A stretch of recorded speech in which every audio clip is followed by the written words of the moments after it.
اپنی زبان کی حفاظت اس طرح کرو جس طرح اپنے ایمان کی حفاظت کی جاتی ہے۔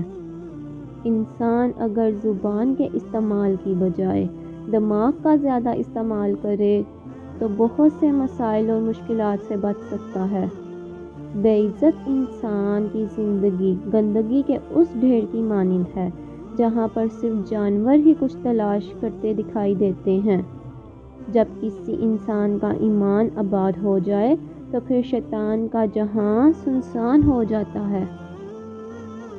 جہالت اور افلاس ترازو کے دو ایسے پلڑے ہیں جو اگر متوازی ہو جائیں تو کفر کے نزدیک لے جا سکتے ہیں۔ متکبر انسان سور کی اکڑی ہوئی گردن کی مانند ہے جو اپنی کھال کی سختی کے باعث مڑ نہیں سکتی۔ زیادہ عقل بننے سے عقل زائل ہو جاتی ہے۔ عقل مند بننا چھوڑ دو، بہت کچھ سیکھ پاؤ گے۔